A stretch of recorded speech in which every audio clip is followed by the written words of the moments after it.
I watched my mother pull out 7 crisp $150 bills at Easter dinner, placing one beside each grandchild's plate. Emma, my 8-year-old daughter, smiled expectantly as the money made its way around the table. Tyler, my 5-year-old son, bounced excitedly in his chair. But when Mom reached their seats, she simply walked past them. Emma's face crumpled in confusion. Tyler looked around the table, watching his cousins clutch their bills while his hands remained empty. When Emma asked why she and Tyler didn't get any money, Mom looked directly at me and said coldly, "I already help your daddy too much." My stomach dropped. For 3 years, I'd been paying her $640 monthly car payment while working 2 jobs as a struggling single father. The silence that followed felt like a physical weight pressing down on the dining room. My brother Derek's kids counted their money loudly while my sister Amanda's children discussed what toys they'd buy. Emma stared at her empty hands, and Tyler's lower lip began to tremble. I wanted to disappear under the floral tablecloth that Mom had used for Easter dinners since I was Tyler's age. The drive home from suburban Westerville to our cramped apartment felt endless. Emma sat quietly in the back seat, occasionally glancing at Tyler, who was still sniffling. I gripped the steering wheel, replaying the humiliation over and over. $640. Every month for 36 months. That was $23,040 I'd sent to my mother while scraping together every penny to keep food on our table and a roof over our heads. My divorce from Jessica had been finalized 2 years ago, but the financial devastation still felt fresh. She'd left me for her boss at the marketing firm where she worked, a man who drove a BMW and owned a house in Upper Arlington. The irony wasn't lost on me that while I struggled to pay for Tyler's daycare and Emma's after-school program, Jessica was probably picking out furniture for her new life, with someone who could actually afford her tastes. Moving back to Ohio from Phoenix had seemed like the smart choice. Mom had promised to help with the kids while I got back on my feet. Derek lived just 20 minutes away with his lawyer salary and picture-perfect family. Amanda had her nursing career and a husband who managed a construction company. Being near family was supposed to make everything easier. Instead, I found myself working at AutoZone during the day and loading trucks at a warehouse on weekends. The irony stung deeper than I wanted to admit. Here I was, the family member who needed help the most, and I was the one sending money every month to someone who owned her house outright and collected Social Security benefits. When Dad died 4 years ago, Mom's credit had taken a hit. Medical bills and funeral costs had maxed out her cards, and her credit score dropped to the point where she couldn't qualify for a car loan. I'd stepped in without hesitation, co-signing for a Honda Accord and taking over the payments when she said she was struggling. At the time, I was still married and had a decent job in Arizona. It seemed like the right thing to do. But now, watching my children process their exclusion from what should have been a simple family tradition, I realized how naive I'd been. Derek made over $90,000 a year at his law firm.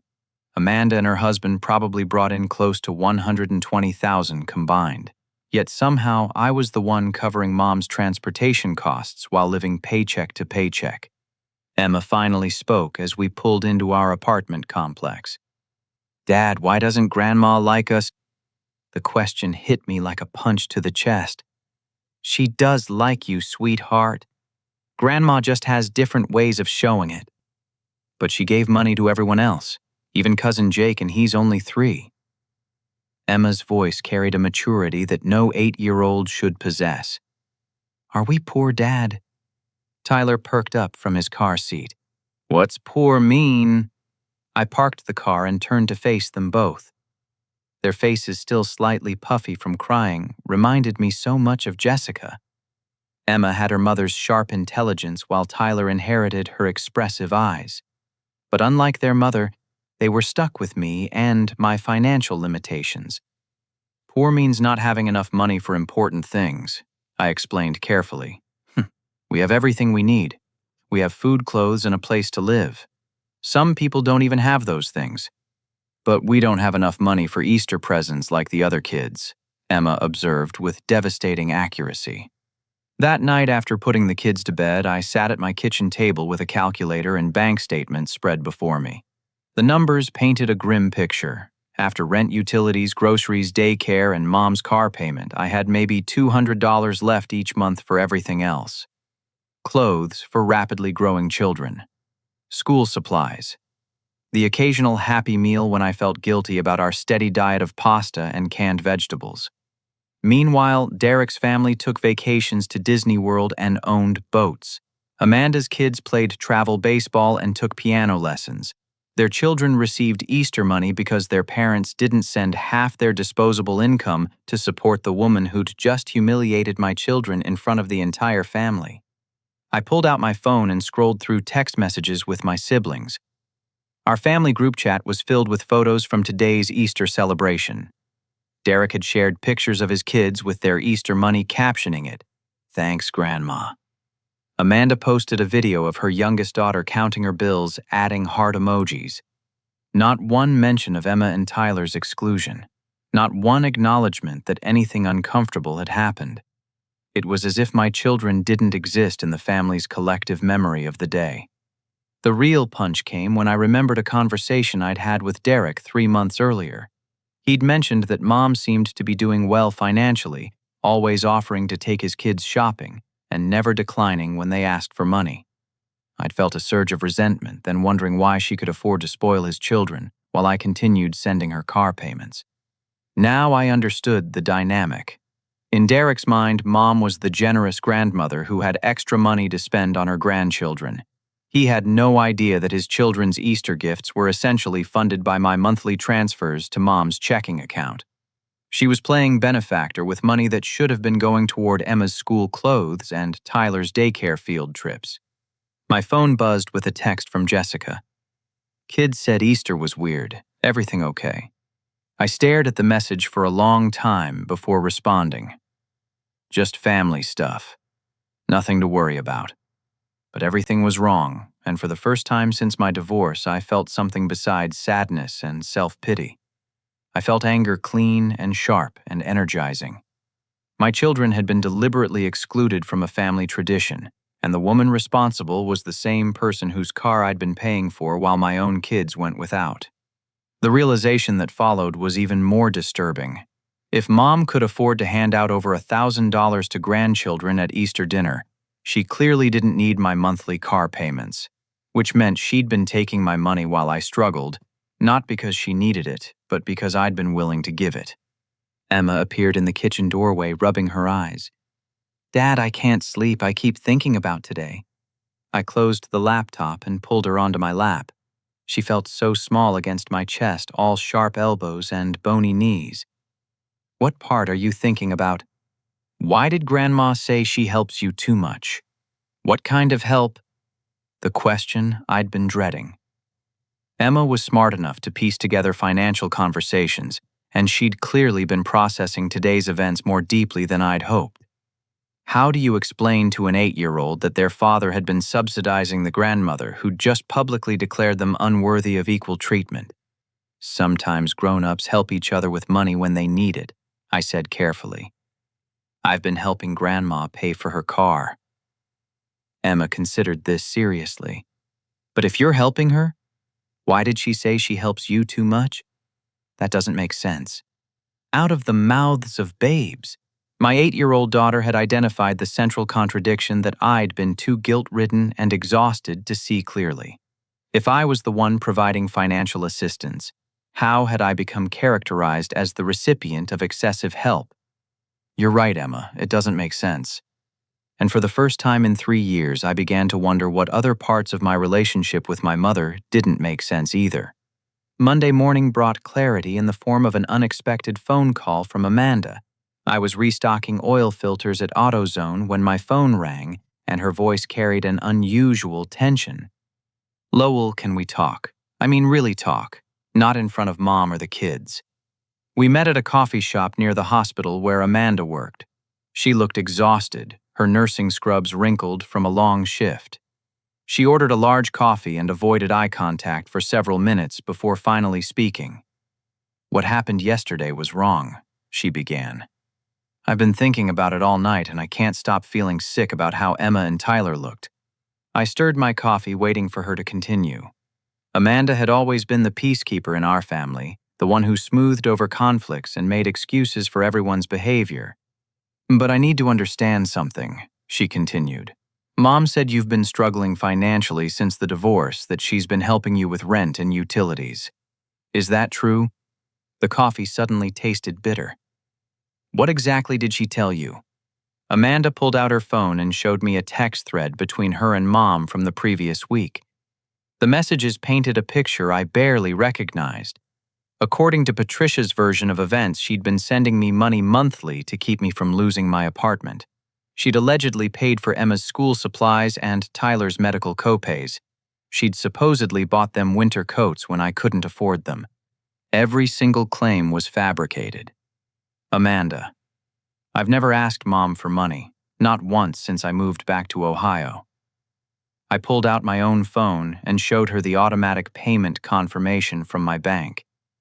I've been paying her car payment for 3 years, $640 every month. Amanda's face went white. That's impossible. She told Derek and me that you were barely keeping your head above water, that she was worried about you losing custody of the kids because of financial instability. The betrayal cut deeper than I'd expected. Not only had Mom been accepting my money while portraying me as financially irresponsible, she'd been spreading lies that could have affected my relationship with my children. Look at this, Amanda said, scrolling through more messages. Last month, she sent me this long text about how she was worried about your mental health, how the divorce had left you unable to manage basic responsibilities. She said she was stepping in to help because she didn't want the kids to suffer. I read the messages with growing disbelief. Mom had crafted an elaborate narrative in which she was the heroic grandmother, sacrificing her own financial security to support her struggling son. Meanwhile, the reality was exactly opposite. I was the one sacrificing my children's needs to support her lifestyle. There's more, Amanda said quietly. She asked Derek and me to contribute money for the kids' Christmas presents last year. She said you hadn't been able to buy them anything substantial, and she wanted to make sure they had a good holiday.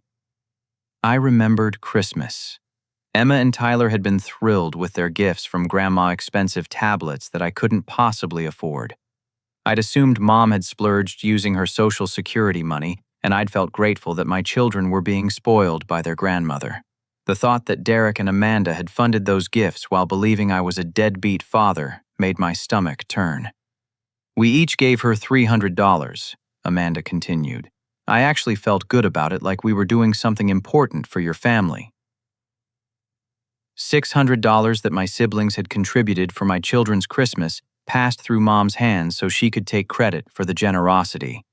Meanwhile, I'd continued sending her car payments throughout the holiday season, skipping lunch most days at work to stretch my budget.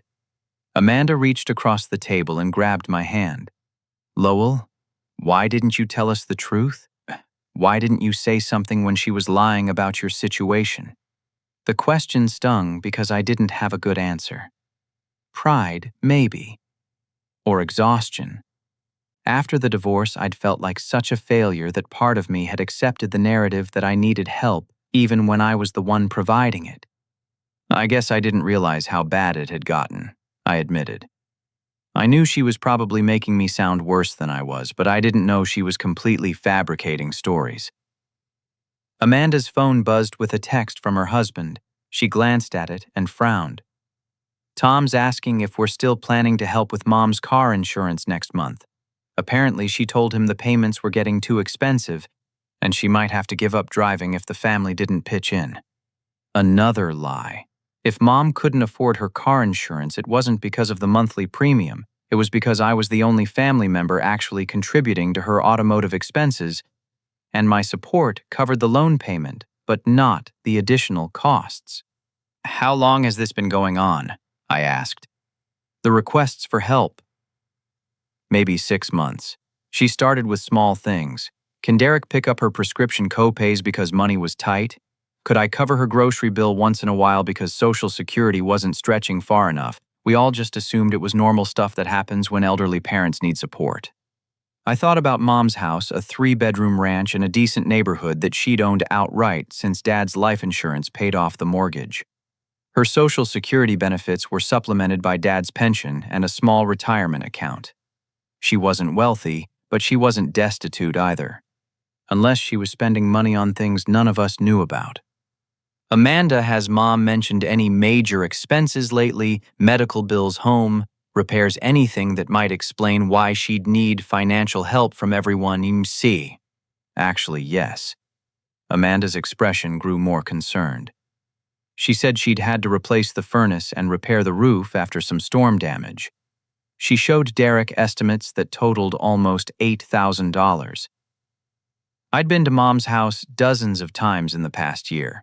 The furnace was the same unit that had been there when I was in high school, and her roof looked fine. More importantly, any major home repairs would have required permits and inspections in her municipality. Those records were public.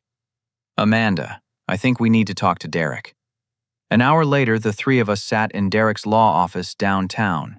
His secretary had cleared his afternoon appointments, and the conference room felt uncomfortably formal for a family discussion. Derek listened without interruption as Amanda and I compared the different stories Mom had told each of us. Derek's version was the most elaborate. According to Patricia, I'd been asking for loans constantly since moving back to Ohio. She'd allegedly lent me money for security deposits, utility connections, and even helped with Jessica's legal fees during the divorce proceedings. In Derek's understanding, the family's Easter money tradition had excluded my children, because Mom was already supporting them financially in ways that exceeded what she gave to other grandchildren. She said she gave you almost $4,000 last year alone, Derek said, reviewing notes he'd taken during previous conversations with Mom. She was worried about enabling your dependence on family assistance, but she didn't want the kids to go without necessities. $4,000. The amount I'd sent her in car payments during that same period was $7,680. Derek, I need to show you something. I pulled up my banking app and displayed 3 years of payment confirmations. Every month without fail. She's never missed a car payment because I've been covering them since 2021. Derek studied the phone screen with the same intensity he probably used reviewing legal documents. His face gradually shifted from confusion to anger. She told me you'd defaulted on the co-signer agreement, he said slowly. She said she'd had to take over the payments herself and it was straining her budget. The final piece of the puzzle clicked into place. Mom hadn't just been lying about receiving money from me. She'd been claiming she was covering expenses that I was actually paying while simultaneously requesting financial assistance from Derek and Amanda for fabricated emergencies. We've been scammed, Amanda said quietly. Our own mother has been running a con game on her children. Derek leaned back in his chair, his lawyer instincts clearly engaged. This goes beyond simple miscommunication. If she's been claiming financial hardship to solicit money while receiving regular payments from Lowell, that's deliberate fraud. The word hung in the air like an accusation. Fraud.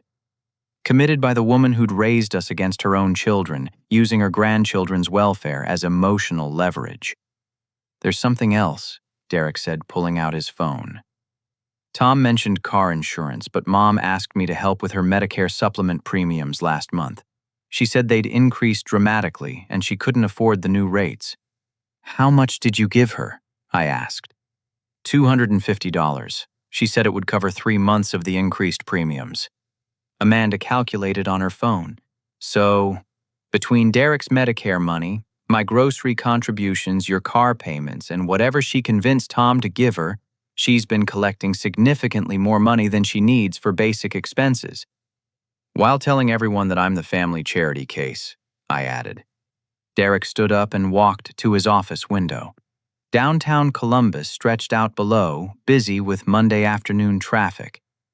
The question is, what we do about it? What can we do? She's our mother. She's also committed fraud against her own family, Derek pointed out, and she's damaged Lowell's reputation with lies that could affect his relationship with his children. I thought about Emma's question the night before. Why doesn't Grandma like us? How do you explain to children that their grandmother had been using them as pawns in an elaborate financial manipulation scheme? I'm not interested in pursuing legal action, I said. But I'm done being her ATM while she tells everyone I'm financially irresponsible. Amanda nodded. We need to confront her together, as a family. She needs to understand that we know the truth. Derek returned to the table. Before we do that, I think we should document everything. If this has been going on for as long as it seems, there might be tax implications or benefit fraud involved. The mention of benefits made me remember something. Derek, Mom files her taxes through one of those chain preparers, right? She always talks about getting a big refund every year. Yeah, she goes to the place in the strip mall near her house, says they maximize her senior deductions. What if she's been claiming us as dependents or claiming financial hardship for benefit programs while receiving unreported income? Derek's expression darkened. If she's been filing false tax returns or fraudulent benefit applications, this becomes a much bigger problem than family drama. Amanda looked between us. Are we really talking about investigating our own mother for tax fraud? We're talking about protecting ourselves, Derek corrected. If she's been using our names or claiming dependency relationships that don't exist, we could be implicated in her false filings. The afternoon had transformed from a simple family meeting into something that felt like a legal strategy session.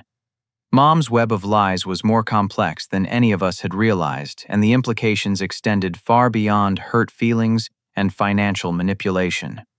As I drove home to pick up Emma and Tyler from after-school care, I realized that the Easter money incident had been just the tip of the iceberg. For years, Mom had been orchestrating an elaborate deception that painted me as irresponsible while positioning herself as the family's financial savior.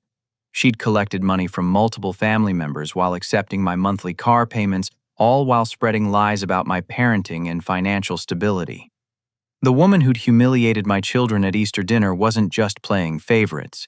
She was running a sophisticated con game, and my kids had paid the emotional price for her greed. Tomorrow, I would start documenting everything. But tonight, I had to figure out how to explain to two confused children why their grandmother's love seemed to come with price tags that only applied to them. The next morning, I took a personal day from AutoZone and drove to the Columbus Metropolitan Library downtown. If I was going to confront Mom with evidence of her deception, I needed documentation that went beyond family conversations and text messages. Derek's suggestion about tax and benefit fraud had planted a seed of worry that grew overnight into genuine concern. I started with the easy stuff, printing my bank statements for the past 3 years. The automatic payments to Patricia's account created a clear paper trail of $23,040 in car payments. I also printed records of the few times I'd covered her emergency expenses: a $400 furnace repair, $250 for her pharmacy co-pays when she claimed her insurance had lapsed, and $600 for tree removal after a storm damaged her backyard. The total came to $24,290 over 36 months. Money that had flowed in one direction, only from my struggling household to her comfortable suburban home. Next, I researched public records for Patricia's address. Ohio maintains online databases for property taxes, building permits, and municipal violations. What I discovered contradicted every major expense she'd claimed to Derek and Amanda. No building permits for furnace replacement, no permits for roof repairs, no storm damage claims filed with the city. Her property tax assessments showed a house in good condition, with no notations for recent damage or major repairs. The $8,000 in home improvement costs that justified her requests for family assistance were completely fabricated. I expanded my search to include Social Security benefits and Medicare records. While I couldn't access her specific benefit amounts, I could research general eligibility and benefit ranges for someone in her situation. A widow in Ohio with Dad's work history and Social Security contributions would receive approximately $2,000 monthly in combined benefits, plus his pension survivor benefits. Patricia's monthly income was probably around $3,000. Her mortgage-free house kept her housing costs minimal. Even with Medicare supplements, prescription coverage, and normal living expenses, she should have had surplus income every month. Instead, she'd been claiming financial hardship while collecting hundreds of dollars monthly from her children. The library's computer system allowed me to access court records as well. I searched for any financial judgments, lines, or legal issues that might explain Patricia's money problems. Nothing appeared under her name. No outstanding debts, no legal troubles, no medical judgments that would justify her claims of financial stress. Around noon, Derek called with information that made my stomach drop. "I spoke with Patricia's tax preparer," he said without preamble. "Told him I was calling about family financial planning and needed to understand her filing status." "Could he tell you anything?" "More than he should have, probably. She's been filing as head of household for the past 2 years, claiming you and the kids as dependents living in her home." The words hit like physical blows. Head of household status, dependency claims for children who didn't live with her. Those false filings would have generated substantial additional refunds while potentially creating tax liability for me. "Derek, I file my own taxes every year. I claim Emma and Tyler as dependents because they live with me." "Which means either you're both committing tax fraud or she's filing false returns using your information without your knowledge." I thought about the forms Patricia had asked me to sign over the years. Documents related to the car loan, she'd said. Emergency contact information for her medical providers. Authorization forms for school and daycare pickup. Had I inadvertently signed tax documents without realizing it? "There's more," Derek continued. He mentioned that she's been receiving low-income home energy assistance program benefits for the past 2 years.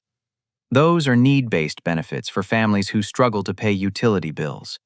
LIHEAP benefits while collecting $24,000 from her son, while requesting additional money from Derek and Amanda for fabricated expenses, while giving Easter money to 5 grandchildren, but excluding 2 others for receiving too much help. "Derek, this isn't just family drama anymore. This is systematic benefit fraud." "I know, and if she's been using false tax returns to qualify for need-based assistance programs, the financial penalties could be severe. Repayment of benefits, fines, possible prosecution." I hung up and continued researching benefit programs available to Ohio seniors. It was just the beginning. Food assistance programs, prescription drug subsidies, property tax exemptions for low-income elderly residents. Patricia appeared to qualify for multiple programs, but only if she genuinely needed financial assistance. An elderly woman collecting $3,000 monthly in legitimate income while receiving nearly $800 monthly in family support did not qualify as financially needy. By the time the library closed at 5, I had assembled a portfolio of evidence that painted a clear picture of deliberate fraud. Patricia had been systematically lying to family members while filing false tax returns and fraudulent benefit applications. She'd collected thousands of dollars in assistance she wasn't entitled to receive, all while maintaining a comfortable lifestyle funded by my car payments and my siblings' occasional contributions. The drive home gave me time to process the magnitude of what I'd discovered. This wasn't a grandmother playing favorites or being slightly unfair with holiday money. This was criminal fraud that could result in serious legal consequences. More importantly, her scheme had been designed to portray me as an irresponsible father who needed family assistance to care for his children. Every lie she'd told supported that narrative. Lowell can't manage his finances. Lowell needs help with rent and utilities. Lowell is struggling with the basic responsibilities of parenthood. Those lies didn't just hurt my feelings, they damaged my reputation with family members and potentially with anyone else Patricia encountered. How many people had she told about her struggling son, who couldn't support his children properly? I picked up Emma and Tyler from their after-school program and we stopped at McDonald's for dinner. Watching them play in the indoor playground, I felt a surge of protective anger that surprised me with its intensity. Patricia's fraud wasn't just about money. She'd been using my children's welfare as emotional manipulation while simultaneously excluding them from family traditions. Emma slid down the plastic slide and ran over to our table.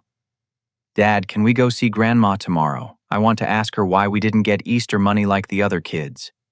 The innocence of the question broke my heart. Emma still loved her grandmother and wanted to understand what had happened. She had no idea that Patricia's rejection had been calculated and deliberate, designed to maintain the illusion that our family received too much help already. "We'll see Grandma soon," I promised. "But first, Dad needs to take care of some important things." Tyler climbed into his chair and reached for his chicken nuggets. "Will Grandma give us money next time?" "Money isn't the most important thing, buddy. What matters is that people treat each other fairly and tell the truth." As we drove home, I realized that confronting Patricia would require more than just presenting evidence of her lies. I needed to understand her motivation. Why had she created such an elaborate deception? What did she gain from portraying me as financially irresponsible while accepting my money? The answer came to me as I tucked Emma into bed that night. Control. Patricia's scheme had positioned her as the family's financial center, the generous grandmother who helped struggling children and spoiled worthy grandchildren. Every family member came to her with requests and updates. She controlled the narrative about each person's financial status and worthiness. By accepting my car payments while claiming I needed assistance, she'd maintained power over my financial reputation. Derek and Amanda saw her as selfless and me as needy. Mom's opinions about family members' responsibility and character carried weight because everyone believed she was sacrificing her own financial security to help. The Easter money incident hadn't been about fairness or even about the children. It had been about reinforcing her narrative in front of the entire family. "Look how generous I am to the deserving grandchildren. Look how irresponsible their father is taking advantage of my kindness." Emma and Tyler had been collateral damage in Patricia's scheme to maintain control over the family's financial dynamics. As I sat in my living room that night, surrounded by bank statements and benefit program research, I realized that the woman who'd raised me had been running a con game for years. She'd used my love for my children and my desire to help family as weapons against my reputation and financial stability. The time for family meetings and gentle confrontations had passed. Patricia needed to understand that her deception had been discovered and documented. More importantly, she needed to face consequences that would prevent her from continuing the fraud or expanding it to victimize other family members. Tomorrow, I would visit Patricia's house with a folder full of evidence and a simple ultimatum: come clean to the family and return the fraudulent benefits or face the legal consequences of systematic fraud. But first, I needed to cancel her car payment. If she wanted to play games with money and claim that I took advantage of her generosity, she could explain to Derek and Amanda how she'd afford her car payments without the assistance she'd been claiming not to receive. I logged into my banking app and deleted the automatic payment scheduled for the following week. For the first time in 3 years, Patricia would have to cover her own transportation costs. The small act of rebellion felt like the first step toward justice for my children and accountability for the woman who'd spent years lying about our family's financial reality. Thursday morning arrived with an urgent phone call from Derek. His voice carried the sharp edge of barely controlled anger. "Lowell, we need to meet today. I've been digging deeper into Mom's finances, and what I've found is worse than we thought."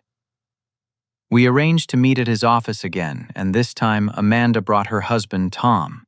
The conference room felt like a war council as Derek spread documents across the polished table. "I contacted a colleague who specializes in elder law and benefit fraud," Derek began. I described Mom's situation hypothetically, and she agreed to review some public records for potential violations. The documents Derek had assembled painted a picture of systematic deception that spanned multiple agencies and benefit programs. Patricia had been receiving low-income home energy assistance benefits for 3 years, despite collecting regular family support that should have disqualified her from the program. Her Medicare Extra Help benefits, designed for seniors with limited income, were based on financial declarations that ignored the money she received from family members. "Here's the most damaging part," Derek said, pointing to a highlighted section of paperwork.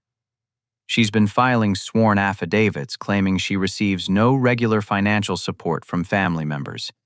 Those are legal documents signed under penalty of perjury. Amanda leaned forward. So she's been lying to federal agencies about her income. Not just lying, committing felony fraud. The total value of benefits she's received fraudulently over 3 years is approximately $8,700. Tom spoke up for the first time. What about the dependency claims on her tax returns? What kind of liability does that create? Derek consulted his notes. If she's been claiming Lowell and the kids as dependents while they don't live with her and file their own returns, the IRS could assess penalties and interest going back multiple years.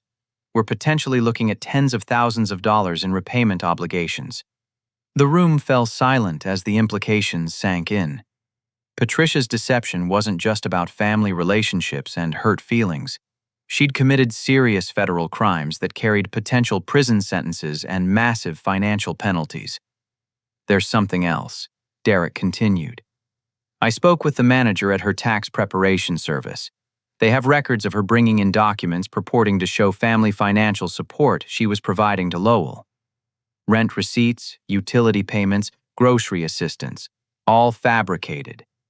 I thought about the forms Patricia had occasionally asked me to sign. Emergency contact information she'd claimed. Medical authorization documents. Now I realized she'd probably been creating false financial records using my signature and personal information. Derek, if she's been forging financial documents using my information, am I legally liable for any part of this? Probably not as long as you didn't knowingly participate in false filings, but you'll need to document that you weren't aware of her fraudulent claims. Amanda looked overwhelmed. So what do we do? Turn our own mother over to federal authorities? We give her a chance to come clean first, Derek said. If she's willing to repay the fraudulent benefits and file amended tax returns, she might avoid prosecution. But if she continues lying or refuses to take responsibility... He didn't need to finish the sentence. Patricia had created a situation where legal consequences were inevitable unless she voluntarily corrected years of deliberate fraud. I think we should confront her together, I said. All of us with the evidence laid out clearly. She needs to understand that this goes beyond family disagreement. Derek nodded. Agreed. But Lowell, you should stop the car payments immediately. If she's claiming financial hardship for benefit programs while receiving regular income from you, continuing those payments makes you complicit in ongoing fraud. I pulled out my phone and showed them the banking app. Already done. Yesterday's payment was canceled and I've removed the automatic transfer. Amanda looked surprised. You didn't tell her? I wanted to see how long it takes her to notice. If she's really struggling financially like she claims, she should notice immediately when a $640 payment doesn't arrive. Tom leaned back in his chair. What if she calls asking where the money is? Then I'll tell her the truth. I'm prioritizing my children's needs over her wants. Derek gathered the documents into neat stacks. I'll prepare a summary of everything we've discovered. When we meet with her, we need to present the facts clearly and give her a specific timeline for correcting the fraudulent filings. What kind of timeline? Amanda asked. 30 days to contact the benefit agencies and begin repayment. 60 days to file amended tax returns. If she refuses or tries to continue the deception, we'll need to consider reporting the fraud ourselves to protect our family from further legal exposure. As we prepared to leave, Derek handed me a business card.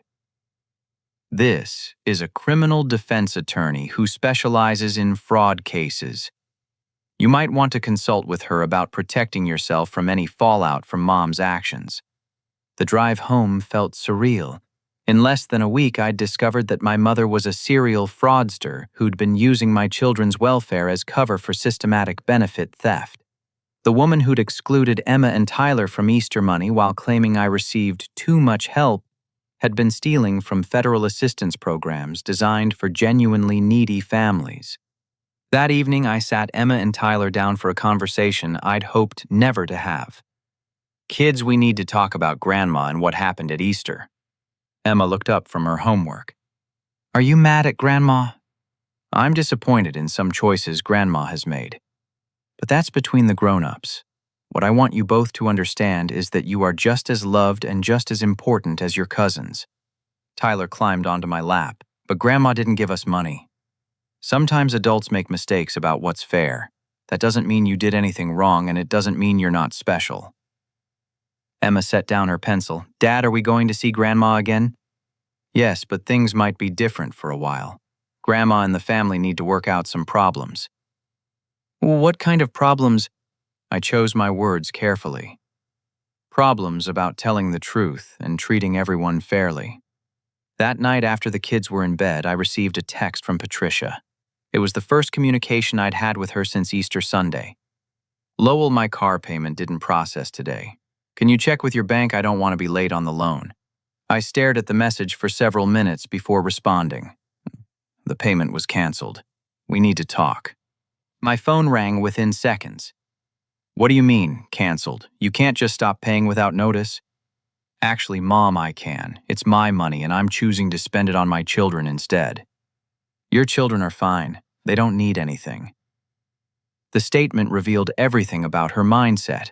Emma and Tyler didn't need anything because she'd convinced herself that her financial support made up for excluding them from family traditions. In Patricia's world, my car payments had earned my children the right to be treated as lesser family members. Mom, Emma, and Tyler saw what happened at Easter. They know they were singled out and excluded. That's not fine. I already help your family enough, more than I help Derek or Amanda. How exactly do you help my family? Be specific. Silence stretched across the phone line. Patricia couldn't answer the question without admitting that her help was imaginary or acknowledging that the money flow went in the opposite direction. Lowell, if you don't make the car payment by Friday, I'll be late on the loan. That will affect my credit. Then I suggest you figure out how to make the payment yourself or ask Derek and Amanda for help. You know the children who actually receive financial assistance from you. I hung up before she could respond. Within an hour, my phone was buzzing with messages from family members. Patricia had activated the Family Crisis Network, calling Derek and Amanda to report that I'd abandoned her financially and left her unable to afford basic transportation. Derek's text was brief. She called crying, said you cut off her car payments without warning and she doesn't know how she'll afford the loan. Want to handle this together tomorrow. Amanda's message was longer. Mom is really upset. She says you're punishing her for not giving the kids Easter money and that she's been supporting your family for years. Can we all sit down and work this out? The narrative was already shifting. In Patricia's version of events, my decision to stop subsidizing her car was punishment for a minor Easter slight, not a response to discovering systematic fraud. She was positioning herself as the victim of an ungrateful son who'd turned vindictive over a simple family misunderstanding. But this time, her manipulation wouldn't work. Derek and Amanda knew the truth about the money flow, the fabricated expenses, and the fraudulent benefit claims. Patricia's attempt to play victim would collapse when confronted with documented evidence of her deception. I sent a group text to Derek and Amanda. Let's meet with her Saturday morning, my house 10 a.m. Bring the documentation Derek compiled. It's time for her to face the truth about what she's been doing. Friday morning brought no car payment from my account to Patricia's. For the first time in 36 months, she would have to cover her own transportation costs. The small act of financial independence felt like the beginning of justice for my children and accountability for the woman who'd betrayed our family's trust. But I knew Patricia wouldn't accept responsibility easily. She'd built her financial scheme on manipulation and lies, and she'd fight to maintain control over the family narrative, even when confronted with proof of her fraud. The confrontation that would determine our family's future was less than 24 hours away. Friday passed without any further communication from Patricia, which surprised me. I'd expected more frantic calls about the missing car payment or attempts to recruit Derek and Amanda as allies. Instead, silence. Saturday morning arrived gray and drizzly, matching my mood as I prepared the living room for our family meeting. Emma and Tyler were spending the day with Jessica, who'd agreed to take them after I explained we needed to handle some family business. Derek and Amanda arrived precisely at 10, both carrying folders and wearing the grim expressions of people preparing for an unpleasant but necessary task. Tom had stayed home with their kids, but Amanda said he was fully supportive of whatever action we decided to take. Has anyone heard from Mom since Thursday? Derek asked as we settled around my dining table. She texted me yesterday asking if I could cover her car payment temporarily, Amanda said. I told her I needed to talk to you both first. She called me at the office Friday afternoon, Derek added. Wanted to know if I could recommend a financial counselor because she was having trouble managing her expenses. She specifically mentioned that your situation had changed and she needed to adjust her budget accordingly. I laughed bitterly. My situation, as if I'd been the recipient of her financial assistance instead of the provider. Derek opened his folder and spread documents across the table. I've organized everything chronologically. Bank records showing Lowell's payments, benefit applications Patricia filed.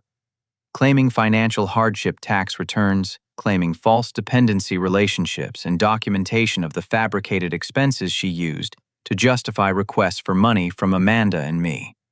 Amanda studied the paperwork with growing dismay. It's all here in black and white. She's been lying to everyone about everything. At 10:15, Patricia's Honda Accord pulled into my driveway. Through the window, I watched her sit in the car for several minutes before finally walking to the front door. She knocked instead of using the doorbell, a small change that suggested she understood this wasn't a normal family visit. "Come in, Mom," I said, opening the door. Patricia entered cautiously, taking in the formal arrangement of chairs and the documents spread across the table. Derek and Amanda looked up from their folders without smiling. "Well," she said, settling into the chair I designated for her, "this looks very serious." "It is serious," Derek said without preamble. "Mom, we've discovered some significant inconsistencies in the financial information you've provided to different family members over the past 3 years." Patricia's expression shifted to defensive alertness. "What kind of inconsistencies?" I leaned forward. "Mom, for starters, why don't you explain to Derek and Amanda exactly what kind of financial help you provide to my family?" "I help when you need it," she said carefully. "Rent assistance, grocery money, things for the kids." Derek slid a bank statement across the table. "Mom, these records show that Lowell has been sending you $640 every month for 36 months. That's $23,040. Can you explain how that qualifies as you providing assistance to him?" Patricia glanced at the bank statement and then looked away. "That's the car payment arrangement. Lowell co-signed for the loan." "Co-signed, yes," Amanda said. "But you told me he'd defaulted on the agreement and you'd been covering the payments yourself for the past 2 years. Silence stretched across the table. Patricia studied her hands while her children waited for an explanation that didn't come. Derek continued methodically. "Mom, you told me that Lowell had asked for over $4,000 in loans last year. You told Amanda he needed help with utilities and rent. You've been requesting money from both of us to cover your expenses while accepting regular payments from Lowell. You don't understand how expensive it is to maintain a household at my age," Patricia said weakly. "We understand perfectly," I replied. "What we don't understand is why you've been filing benefit applications claiming you receive no family support while accepting nearly $8,000 annually from your children." Patricia's face went white. "How do you know about my benefit applications?" Derek consulted his notes. "Because filing false sworn statements with federal agencies leaves a paper trail, Mom. You've been receiving low-income home energy assistance, Medicare extra help, and property tax exemptions by claiming financial hardship that doesn't exist. I qualify for those programs, not while receiving regular family support that you've failed to report," Amanda said, "and definitely not while maintaining a comfortable lifestyle funded by Lowell's car payments." I watched Patricia's composure crumble as the weight of documented evidence became clear. She'd been caught in lies that extended far beyond family drama into criminal fraud territory. "Furthermore," Derek continued, "you've been filing tax returns claiming Lowell and his children as dependents living in your household. That's tax fraud, Mom. Serious federal crimes." I was trying to help the family. "Help the family by stealing benefits intended for genuinely needy people?"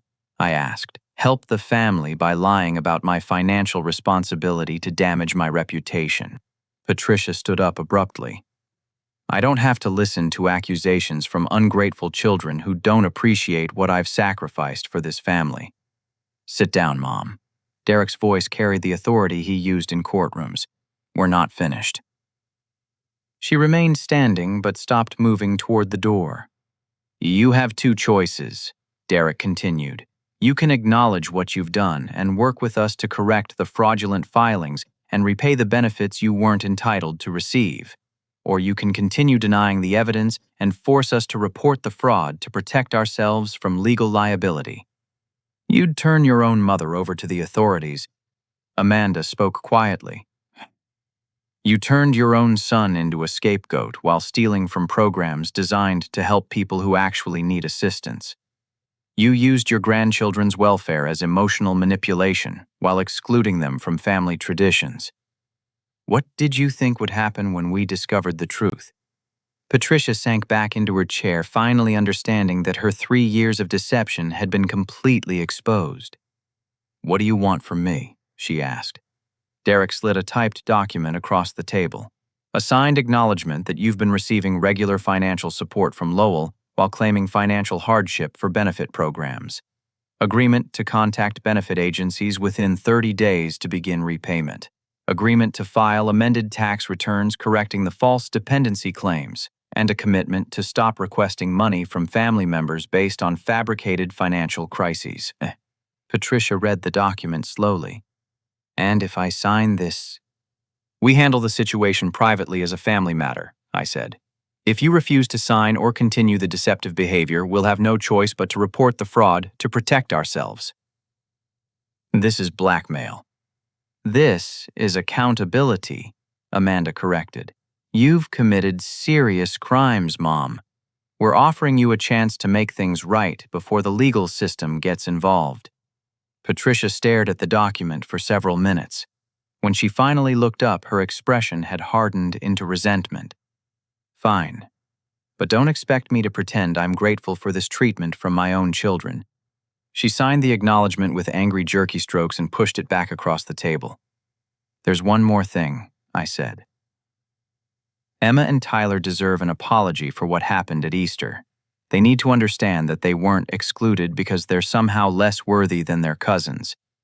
I'm not apologizing to 8- and 5-year-old children for adult financial decisions. Then, you're not seeing them until you're ready to take responsibility for hurting them. Patricia stood up again this time with finality. I see how this family really operates now. Blood doesn't mean anything when money's involved. She left without saying goodbye, her car door slamming hard enough to echo through the neighborhood. Derek gathered the signed documents. Well, that went about as well as we could have expected. Is she going to follow through? Amanda asked. She doesn't have much choice, Derek replied. If she fails to contact the benefit agencies or continues filing false returns, we have enough documentation to prove we weren't complicit in her fraud. I walked to the window and watched Patricia's car disappear around the corner. For 3 years, she'd been playing elaborate games with our family's finances and emotions. Now, finally, there would be consequences for her deception. But I felt no satisfaction in her defeat. Patricia had created a situation where her own children were forced to choose between enabling her criminal behavior or holding her accountable for betraying their trust. There were no winners in this scenario. The phone rang as Derek and Amanda were preparing to leave. Patricia's number appeared on the caller ID. Lowell. Her voice was shaky and defeated. The car payment is due Monday. I don't have enough in my account to cover it. That's not my problem anymore, Mom. Please, I can't lose my car. I'll have no way to get groceries or go to doctor appointments. For a moment, I felt the familiar tug of guilt that had sustained her manipulation for years. Then I thought about Emma's confused face at Easter dinner and Tyler's tears in the back seat of my car. You should call Derek and Amanda. Maybe they can help you figure out a solution. They've already said no. They said I need to handle my own responsibilities now. The irony wasn't lost on me. For 3 years, Patricia had portrayed herself as the family's financial backbone while accepting my money and requesting assistance from Derek and Amanda. Now, when she genuinely needed help, her credibility was destroyed. Mom, you've been claiming financial hardship for benefit programs while receiving regular income from me. Either you were lying about needing help, or you were lying about being able to afford your expenses. You can't have it both ways. So, you're just going to let my car be repossessed? I'm going to let you experience the natural consequences of your financial decisions just like I've been experiencing the consequences of mine for the past 3 years. I hung up and turned to Derek and Amanda, who'd been listening to my side of the conversation. She's panicking, Amanda observed. Good, Derek said. Maybe facing real consequences will motivate her to take the accountability agreement seriously. As my siblings left, I felt a mixture of relief and sadness that would probably characterize family relationships for months to come. Patricia's deception had been exposed and stopped, but the trust that had been broken would take much longer to repair. That afternoon, I took Emma and Tyler to the park where they'd wanted to go for weeks, but we'd never been able to afford the entrance fee. With the money I was no longer sending to Patricia, small luxuries were becoming possible again. Watching my children play without the shadow of being treated as lesser family members, I realized that standing up to Patricia's manipulation had been about more than money. It had been about ensuring that Emma and Tyler grew up understanding their own worth regardless of what anyone else claimed about their family's financial status. The car repossession Patricia was dreading would happen in about 6 weeks if she couldn't find alternative funding. But for the first time in 3 years, her transportation crisis wasn't my emergency to solve. My children deserved a father who prioritized their needs over his mother's wants, and Patricia deserved to face the real financial situation she'd hidden behind lies and manipulation for far too long. 6 weeks after I canceled Patricia's car payments, Derek called with news I'd been expecting. It happened this morning. Mom's car was repossessed from the Kroger parking lot while she was grocery shopping. I felt a complicated mixture of vindication and sadness. Patricia's Honda Accord, the symbol of 3 years of financial manipulation, was finally gone. She'd managed to make partial payments for 2 months by borrowing small amounts from neighbors and selling some furniture, but the accumulated debt had caught up with her. "How did you find out?" I asked. She called Amanda crying, asking for a ride home from the grocery store. Amanda went to pick her up and Mom broke down completely. Admitted that she'd been trying to juggle bills since you stopped the car payments and couldn't keep up with the loan. "Is she going to be okay, for transportation?" Derek's voice carried a note of grim satisfaction. "She'll have to figure it out like other people do when they can't afford car payments. Public transportation rides from neighbors' delivery services for groceries." That afternoon, Amanda called to fill in more details about Patricia's breakdown at the grocery store. "She was completely humiliated," Amanda said. "The repo men came while she was inside shopping, and when she came out with her cart, the car was gone. She had to ask the store manager to call me for a ride." "What did she say during the drive home?" "That's the interesting part. She finally told me the truth about her finances. Lowell, she's been spending money on things none of us knew about." Amanda had used the 40-minute drive to Patricia's house to conduct what amounted to a financial interrogation. With her transportation crisis forcing honesty, Patricia had finally revealed where the money had been going for the past 3 years. Casino visits twice a week averaging $200 in losses per trip. Online shopping binges that filled her house with clothes, jewelry, and household items she didn't need. Restaurant meals 3 or 4 times a week because she'd convinced herself she deserved to enjoy her retirement years. "She's been spending about $1,500 a month on entertainment and impulse purchases," Amanda continued, "while claiming financial hardship and accepting money from all of us to cover basic expenses." The numbers were staggering. Patricia had been living far beyond her means while portraying herself as struggling with necessities. My car payments had subsidized her gambling habit and shopping addiction, while she simultaneously claimed I was the family member who needed financial assistance. "Amanda, that means she was spending more than twice her Social Security income every month. No wonder she needed our help with basic bills." But instead of admitting she had a spending problem, she created an elaborate story about helping you while requesting money from Derek and me for fake emergencies. The psychological manipulation was more complex than I'd initially realized. Patricia hadn't just been hiding excessive spending, She'd been using family relationships to fund an unsustainable lifestyle, while positioning herself as the generous matriarch who sacrificed for her struggling children. "There's more," Amanda said. "She's been getting payday loans to cover the gambling losses when she ran out of Social Security money early in the month. The interest rates are insane, and she owes almost $4,000 to 3 different lenders." Patricia's financial situation was worse than any of us had imagined. She'd been caught in a cycle of borrowing to fund gambling, then accepting family money to cover basic expenses, then gambling away the money that should have gone to bills, then borrowing more to avoid missing loan payments.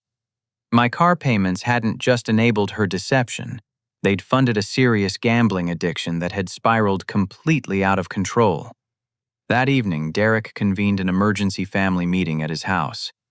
This time, Tom joined us, and we spread Patricia's financial crisis across the dining table like a battle plan. "Here's where we stand," Derek began. "Mom owes approximately $8,000 on the car loan plus repossession fees. She owes $4,000 in payday loans at interest rates that compound weekly. She owes the IRS and benefit agencies about $9,000 for the fraudulent claims. And she still has normal monthly expenses like utilities, food, and property taxes." Amanda calculated on her phone. $21,000 in debt on a $3,000 monthly income. That's mathematically impossible to resolve without major intervention. "What kind of intervention?" I asked. Tom spoke up. "Bankruptcy, probably, or she sells the house and moves into senior housing." The thought of Patricia losing her home was sobering. The 3-bedroom ranch had been her pride and joy for 30 years, filled with memories of raising her children and hosting family gatherings. But her gambling addiction and financial deception had created a crisis that traditional budgeting couldn't solve. "There's another option," Derek said carefully. "We could bail her out one more time. Pool our resources, pay off the debts, and give her a fresh start." Amanda and I stared at him. "After everything she's done, after lying to us for 3 years, "I'm not saying we should," Derek clarified. "I'm saying it's an option we need to consider. She's still our mother, and watching her lose everything might be more punishment than fits the crime." I thought about Emma and Tyler, who'd been asking when they could see Grandma again. They loved Patricia despite her terrible choices, and they didn't understand the adult complexities that had torn the family apart. "Derek, if we bail her out, what prevents her from going right back to the same behavior patterns?" "Nothing," he admitted, "unless we attach conditions that address the root problems." Tom leaned forward. "What kind of conditions?" "Mandatory financial counseling, gambling addiction treatment, and complete transparency about her income and expenses. Maybe even taking control of her finances until she proves she can manage responsibly." Amanda shook her head. "That sounds like we'd be treating her like a child." "She's been acting like a child," I pointed out. "Lying about money, hiding problems, blaming other people for consequences of her choices." The debate continued for 2 hours. Derek argued for intervention based on family loyalty and Patricia's age. Amanda worried about enabling destructive behavior by removing consequences. Tom focused on practical considerations like legal liability and tax implications. I found myself thinking about justice and forgiveness, accountability and compassion. Patricia had hurt my children and damaged our family relationships, but she was also struggling with addiction and poor judgment rather than malicious intent. Finally, Derek called for a decision. "We need to decide tonight whether we're going to help her or let her face the consequences alone." "I'll help," I said, surprising everyone, including myself, "but with strict conditions." Amanda looked shocked. "Lowell, she's been stealing from benefit programs while taking your money and lying about your financial responsibility. Why would you want to help her now?" "Because Emma and Tyler love their grandmother, and I don't want them to grow up thinking their family abandons people when they make mistakes. But Patricia has to acknowledge what she's done and commit to real changes." Derek nodded slowly. "What kind of conditions are you thinking about?" "Full financial transparency. All bank accounts, income sources, and expenses get reviewed by someone else before she spends money. Mandatory gambling addiction treatment. repayment of the fraudulent benefits, and a formal apology to Emma and Tyler for excluding them at Easter. And if she refuses those conditions, then she handles her financial crisis alone, and my children and I build our lives without her manipulation and lies. Amanda considered the proposal. I could support that approach, but only if she agrees to everything up front. No negotiating, no exceptions, no second chances. Tom raised a practical concern. Who manages her financial oversight? That's a significant responsibility for someone to take on. I'll do it, Derek said, as her attorney and the family member with the most relevant experience. But she pays me a reasonable fee for the service, and I have complete authority to reject spending that isn't necessary. By midnight, we'd crafted a comprehensive rescue plan that addressed both Patricia's immediate financial crisis and the behavioral problems that had created it. The plan would cost each of us about $7,000 up front, but it offered Patricia a genuine opportunity to rebuild her life on an honest foundation. The alternative was watching her lose everything while our children witnessed their grandmother's complete financial collapse. So we're agreed, Derek asked. We present this as a take it or leave it proposition. Amanda and Tom nodded. I took a deep breath and committed to one final attempt at salvaging our family relationships. Agreed. But Derek, if she violates any part of this agreement or goes back to the gambling and lying, we're done. No more chances, no more bailouts. Understood. As I drove home through the quiet Columbus suburbs, I wondered whether we were making a huge mistake or giving Patricia the lifeline she needed to become the grandmother Emma and Tyler deserved. Either way, the decision would define our family relationships for years to come. Patricia's car repossession had forced a reckoning that would either heal our family's wounds or prove that some betrayals are too deep to forgive. The phone call to make our offer would happen tomorrow. Patricia's response would determine whether the woman who'd excluded my children from Easter dinner would get a chance to earn their love and trust back, or whether she'd face the consequences of her deception alone. The following morning, Derek called Patricia and arranged to meet at her house that afternoon. Amanda and I arrived to find Patricia sitting in her living room, surrounded by unopened shopping bags and unused household items that told the story of her financial mismanagement more clearly than any bank statement could. She looked smaller, somehow diminished by the loss of her car and the collapse of her carefully constructed lies. When Derek presented our rescue proposal, Patricia listened without interruption for the first time in years. "Let me understand this correctly," she said when Derek finished reading the conditions. "You're willing to pay off all my debts and give me a fresh start, but only if I admit everything I've done and accept oversight of my finances, Guy." "That's right," Amanda said. "Complete honesty about your gambling addiction, your spending problems, and the lies you've told about Lowell's financial situation, plus mandatory counseling and my oversight of every dollar you spend until you prove you can manage responsibly." Patricia was quiet for several minutes, studying the formal agreement Derek had drafted. Her signature would commit her to gambling addiction, treatment, financial counseling, and monthly reviews of her spending. It would also require her to write formal apologies to benefit agencies for fraudulent claims and to Emma and Tyler for excluding them from Easter dinner. "What happens if I refuse?" she asked. "You handle your financial crisis alone," I said. $21,000 in debt on a $3,000 monthly income. Bankruptcy probably and losing the house. "And what happens to our family relationships?" Derek answered honestly. "That depends on whether you choose accountability or continued deception. We can't rebuild trust if you're not willing to acknowledge what broke it."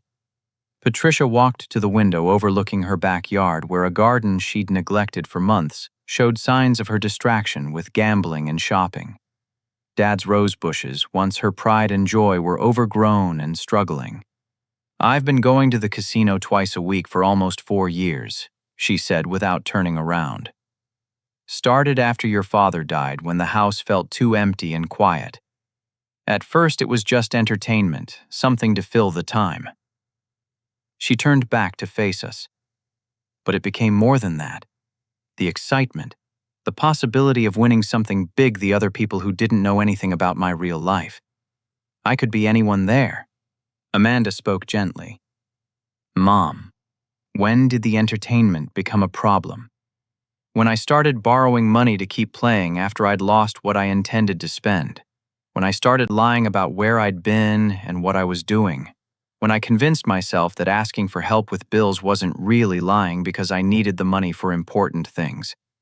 Patricia sat back down and looked directly at me. Lowell, I'm sorry for what happened at Easter. Emma and Tyler didn't deserve to be excluded, and you didn't deserve to be portrayed as irresponsible when you'd been supporting me for years. The apology felt genuine, carrying none of the defensive manipulation that had characterized our recent interactions. I signed up for LIHEAP benefits and Medicare assistance because I convinced myself I qualified based on my struggles with bills. But I wasn't struggling because of low income. I was struggling because I was spending money I didn't have on gambling and shopping. Derek leaned forward. Mom, are you willing to commit to the conditions in this agreement, all of them without exceptions or negotiations? Patricia picked up the pen Derek had placed beside the document. I'm 72 years old, and I've been lying to my children while stealing from programs designed to help people who actually need assistance. I've damaged my reputation, hurt my grandchildren, and nearly lost everything I worked for during 40 years of marriage to your father. She signed the agreement with steady handwriting. Yes, I'm willing to commit to accountability and getting help with my problems. Over the following months, our family began the slow process of rebuilding trust and establishing healthy boundaries. Patricia enrolled in gambling addiction treatment and attended weekly counseling sessions. Derek reviewed her expenses every month and gradually allowed her more independence as she demonstrated responsible spending habits.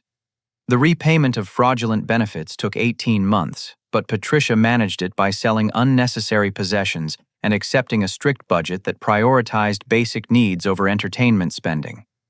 She filed amended tax returns and worked with the IRS to resolve the dependency claim issues.